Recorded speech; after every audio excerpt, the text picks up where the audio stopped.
खुलुमबाय गिबि गिबियावनो बर'नि निउस पर्टेल नायगिरि बयनिसिमबो दुलाराय बाथौ गौथुमनि जानानै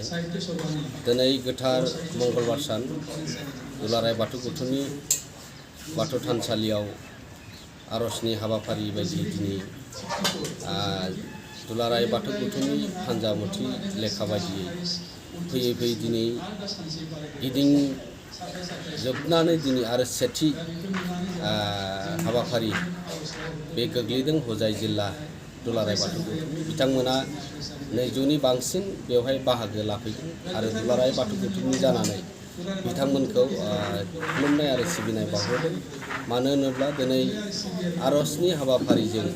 दिनै बाथौ सिबियारि आरो बाथौ फोसावनाय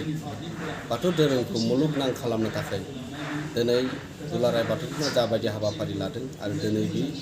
आर'जनि हाबाफारिजोंबो बेयो मोनसे दिनै दुलाराय बाथौ गौथुमा बर'नि गुबै बाथौ धोरोमखौ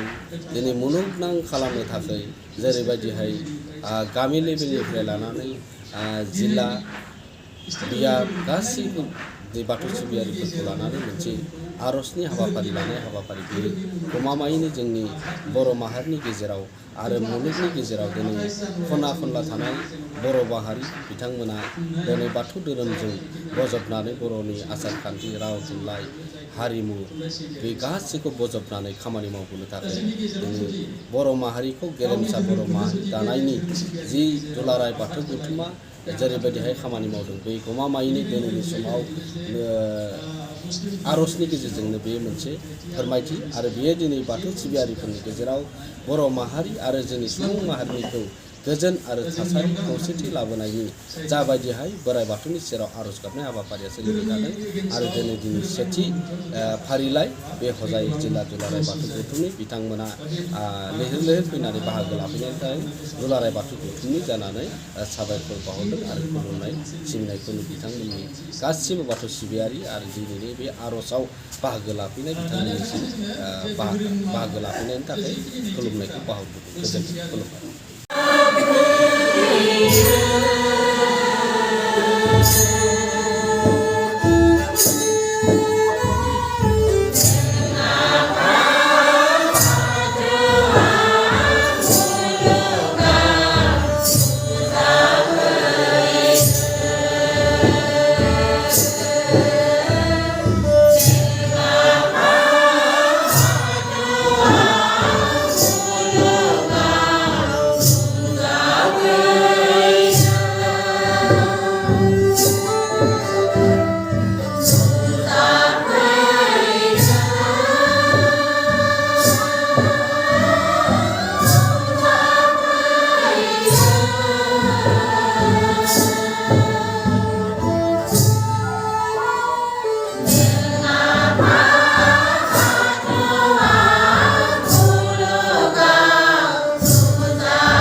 गोजोनथाव खौरां TVS नि गारि लानो गोसो गुदुं जानाय सुबुंफोरनि थाखाय मोनसे गोजोनथाव खौरां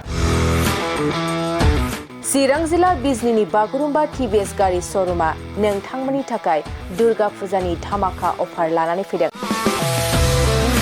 बाइक आरो स्कुटि गारि सालायनो मोजां मोनग्रा रायजो राजाफोरनि थाखाय बागुरुम्बा TVS गारि श'रुमा धामाका अफार होना नोंथांमोननि गेजेराव मोनसे मोजां खाबु होगासिनो दं। बिजनी स्टेट बेंकनि साखाथिनि CRPF केम्पनि उल्था सोनाब फारसे थानाय बागुरुम्बा TVS श'रुमाव डाउन पेमेन्ट होनानै नोंथाङा TVS नि गारि लानो हागोन। नोंथांमोना बागुरुम्बा TVS श'रुमाव फैनानै नोंथांनि लुबैनाय बायदि TVS नि गारिखौ लांफैनो हागोन। TVS नि गारि सालायनो मोजां मोनग्रा रायजो राजाफोरनि थाखाय बागुरुम्बा TVS श'रुमा बेनि अनगायैबो गोबां मोजां अफार लाबोदों।